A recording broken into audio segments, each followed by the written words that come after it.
Creed en sus profetas. Viernes 9 de agosto 2024, Mateo 10. Jesús comisiona a los 12. Entonces llamó a sus 12 discípulos y les dio autoridad sobre los espíritus inmundos para echarlos fuera y para sanar toda enfermedad y toda dolencia. Los nombres de los 12 apóstoles son estos: primero Simón, llamado Pedro, y su hermano Andrés; también Jacobo, hijo de Zebedeo, y su hermano Juan; Felipe y Bartolomé; Tomás y Mateo el publicano; Jacobo, hijo de Alfeo, y Tadeo; Simón el cananita, y Judas Iscariote, quien lo entregó. La misión de los 12. A estos 12 los envió Jesús, dándoles instrucciones diciendo: no vayan por los caminos de los gentiles, ni entren en las ciudades de los samaritanos, pero vayan más bien a las ovejas perdidas de la casa de Israel. Y cuando vayan, prediquen diciendo: el reino de los cielos se ha acercado. Sanen enfermos, resuciten muertos, limpien leprosos, echan fuera demonios. De gracia han recibido, den de gracia. No se provean ni de oro, ni de plata, ni de cobre en sus cintos. Tampoco lleven bolsas para el camino, ni 2 vestidos, ni zapatos, ni bastón, porque el obrero es digno de su alimento. En cualquier ciudad o aldea donde entren, averigüen quién en ella sea digno y quédense allí hasta que salgan. Al entrar en la casa, salúdenla. Si la casa es digna, venga la paz de ustedes sobre ella. Pero si no es digna, vuelva su paz a ustedes. Y en caso de que no los reciban ni escuchen sus palabras, salgan de aquella casa o ciudad y sacudan el polvo de sus pies. De cierto les digo que, en el día del juicio, el castigo será más tolerable para los de la tierra de Sodoma y de Gomorra que para aquella ciudad. Las persecuciones venideras. He aquí yo los envío como ovejas en medio de lobos. Sean pues astutos como serpientes y sencillos como palomas. Guárdense de los hombres, porque los entregarán a los tribunales y en sus sinagogas los azotarán. Serán llevados aún ante gobernadores y reyes por mi causa, para dar testimonio a ellos y a los gentiles. Pero cuando los entreguen, no se preocupen de cómo o qué hablarán, porque les será dado en aquella hora lo que han de decir. Pues no son ustedes los que hablan, sino el Espíritu de su Padre que hablará en ustedes.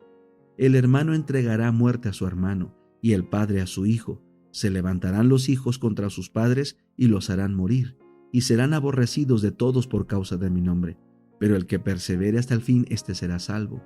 Y cuando los persigan en una ciudad, huyan a la otra, porque de cierto les digo que de ningún modo acabarán de recorrer todas las ciudades de Israel antes de que venga el Hijo del Hombre. El discípulo no es más que su maestro, ni el siervo más que su señor. Bástale al discípulo ser como su maestro, y al siervo como su señor. Si al padre de familia lo llamaron Beelzebú, ¿cuánto más lo harán a los de su casa? Jesús infunde valor a los suyos. Así que no les teman, porque no hay nada encubierto que no será revelado, ni oculto que no será conocido. Lo que les digo en privado, díganlo en público, y lo que oyen al oído, proclámenlo desde las azoteas. No teman a los que matan el cuerpo, pero no pueden matar al alma. Más bien, teman a aquel que puede destruir tanto el alma como el cuerpo en el infierno. ¿Acaso no se venden 2 pajaritos por una moneda? Con todo, ni uno de ellos cae en tierra sin el consentimiento de su Padre, pues aún los cabellos de ustedes están todos contados. Así que no teman, más valen ustedes que muchos pajaritos. Por tanto, a todo el que me confiese delante de los hombres, yo también lo confesaré delante de mi Padre que está en los cielos. Y a cualquiera que me niegue delante de los hombres, yo también lo negaré delante de mi Padre que está en los cielos. Recompensas del discipulado. No piensen que he venido para traer paz a la tierra. No he venido para traer paz sino espada. Porque yo he venido para poner en disensión al hombre contra su padre, a la hija contra su madre y a la nuera contra su suegra. Y los enemigos de un hombre serán los de su propia casa.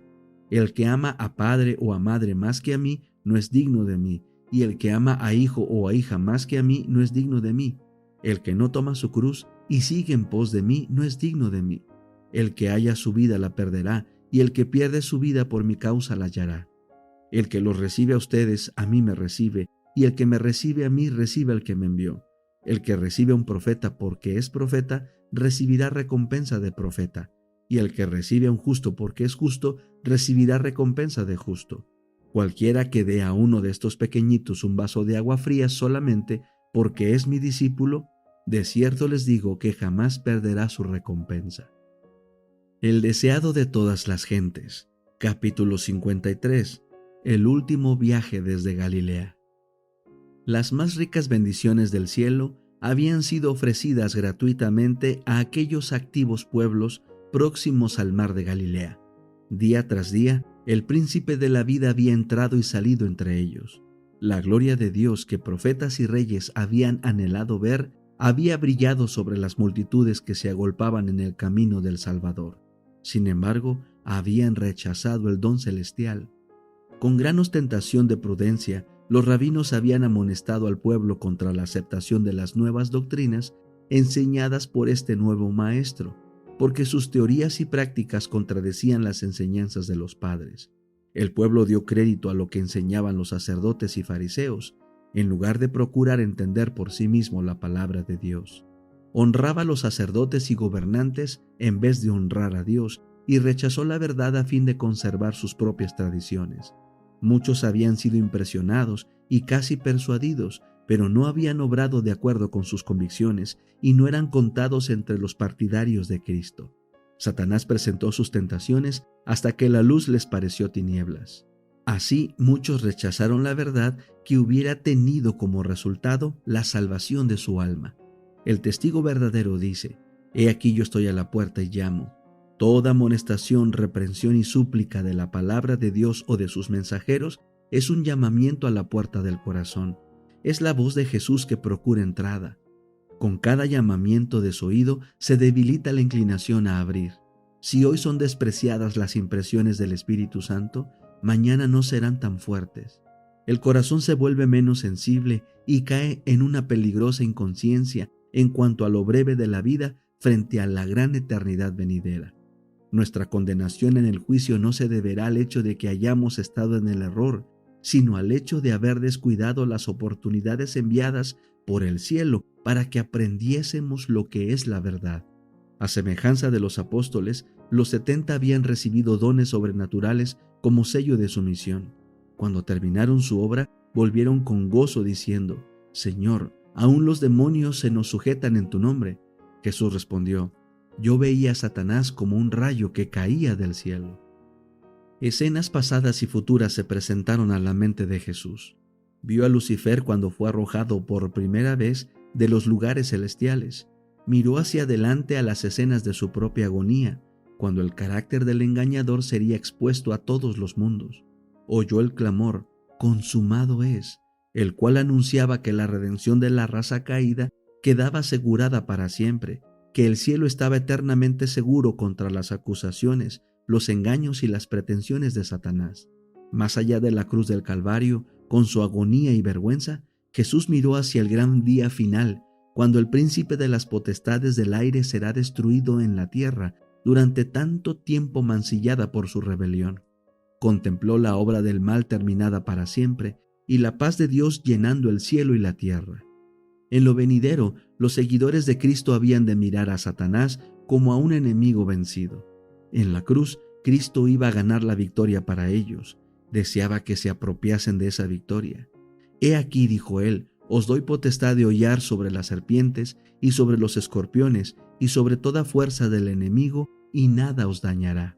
El poder omnipotente del Espíritu Santo es la defensa de toda alma contrita. Cristo no permitirá que pase bajo el dominio del enemigo quien haya perdido su protección con fe y arrepentimiento. El Salvador está junto a los suyos, que son tentados y probados. Con Él no puede haber fracaso, pérdida, imposibilidad o derrota. Podemos hacer todas las cosas mediante aquel que nos fortalece. Cuando vengan las tentaciones y las pruebas, no esperéis arreglar todas las dificultades, sino mirad a Jesús vuestro ayudador. Hay cristianos que piensan y hablan demasiado del poder de Satanás. Piensan en su adversario, oran acerca de él, hablan de él y parece agrandarse más y más en su imaginación. Es verdad que Satanás es un ser fuerte, pero gracias a Dios tenemos un Salvador poderoso que arrojó del cielo al maligno. Satanás se goza cuando engrandecemos su poder. ¿Por qué no hablamos de Jesús? ¿Por qué no magnificamos su poder y su amor? El arco iris de la promesa que circuye el trono de lo alto es un testimonio eterno de que de tal manera amó Dios al mundo que ha dado a su Hijo unigénito, para que todo aquel que en él cree no se pierda, mas tenga vida eterna. Atestigua al universo que nunca abandonará Dios a su pueblo en la lucha contra el mal. Es una garantía para nosotros que contaremos con fuerza y protección mientras dure el trono. Jesús añadió: Mas no os gocéis de esto, que los espíritus se os sujetan, antes gozaos de que vuestros nombres están escritos en los cielos.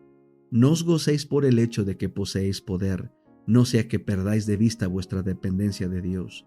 Tened cuidado, no sea que os creáis suficientes y obréis por vuestra propia fuerza, en lugar de hacerlo por el Espíritu y la fuerza de vuestro Señor. El yo está siempre listo para atribuirse el mérito por cualquier éxito alcanzado. Se lisonjea y exalta al yo, y no se graba en otras mentes la verdad de que Dios es todo y en todos. El apóstol Pablo dice: Porque cuando soy flaco, entonces soy poderoso. Cuando nos percatamos de nuestra debilidad, aprendemos a no depender de un poder inherente. Nada puede posesionarse tan fuertemente del corazón como el sentimiento permanente de nuestra responsabilidad ante Dios. Nada alcanza tan plenamente a los motivos más profundos de la conducta como la sensación del amor perdonador de Cristo.